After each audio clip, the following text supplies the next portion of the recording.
आपका हमारे चैनल रूहानी ताकत में स्वागत है।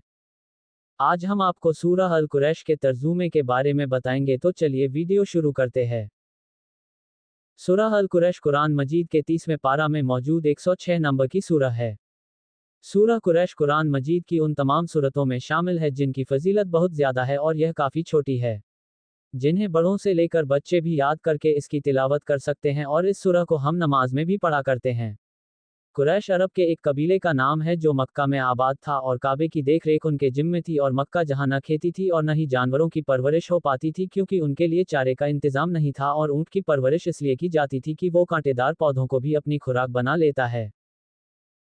चूंकि कुरैश की रोजी रोटी का मदार तिजारत पर था, और तिजारत के लिए ये लोग आमतौर पर 2 सफ़र किया करते थे, एक सर्दी के मौसम में यमन का, क्योंकि वहां का मौसम गर्म होता था, और गर्मी के मौसम में शाम का, क्योंकि वहां का मौसम ठंडा होता था। लेकिन ये ऐसे इलाके थे जहां हुकूमत नाम की कोई चीज न थी, और चूंकि गरीबी बहुत थी, इसलिए रास्ते में काफिलों के साथ लूट मार हो जाती थी और सफर करने वालों को जान माल का खतरा रहता था। लेकिन कुरैश कबीले वालों की हर कोई इज्जत व एहतराम करता था और उन पर हमला नहीं करता था। कबीला कुरैश पर कोई हमला क्यों नहीं करता था? क्योंकि लोग कहते थे ये काबे के मुतवल्ली हैं, अल्लाह के घर के जिम्मेदार हैं। जो लोग मक्का जाते हैं उनकी ये लोग मेहमान नवाजी करते हैं, इसलिए पूरे सफर में कुरैश को कोई नहीं छेड़ता था। खासकर असहाबे फील के वाकये के बाद तो लोगों की निगाह में कुरैश की इज्जत और बढ़ गई। कुरैश पर अल्लाह के 3 इनाम, इसलिए इस सूरह में अल्लाह ताला ने कुरैश को 3 इनामों के एहसान याद दिलाए हैं, और ये तीनों इनाम उनको काबे की वजह से ही हासिल थे।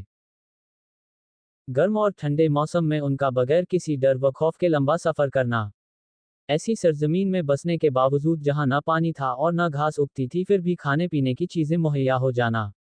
कोई ऐसी हुकूमत न थी जो अमन कायम करती, हर तरफ जानो माल का खतरा, लेकिन ऐसे हाल में भी उनका महफूज रहना। अल्लाह ताला ने इन 3 इनामों को जिक्र किया जो मक्का के कुरैश कबीले को काबे की खिदमत की वजह से हासिल हुआ, तो अगर उन पर ये इनाम किए गए हैं तो उनको भी चाहिए कि शुक्राने के तौर पर वो बुतों को पूजने के बजाय काबे के मालिक की इबादत करें।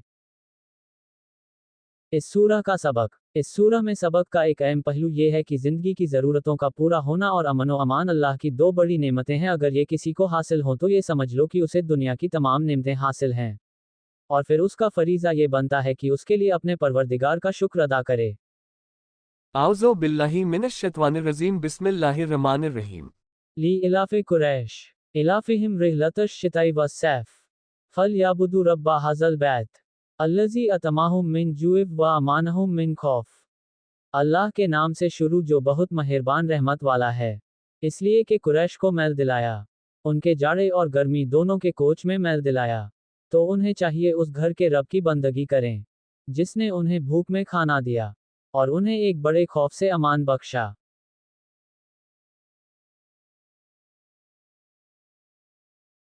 Because Quraysh was made to incline, he made them incline in their journeys of winter and summer both.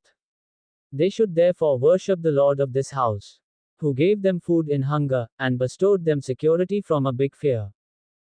अगर आपको ये वीडियो पसंद आई हो तो लाइक और सब्सक्राइब जरूर करें, और नोटिफिकेशन पाने के लिए बेल आइकन दबाना मत भूलें। शुक्रिया।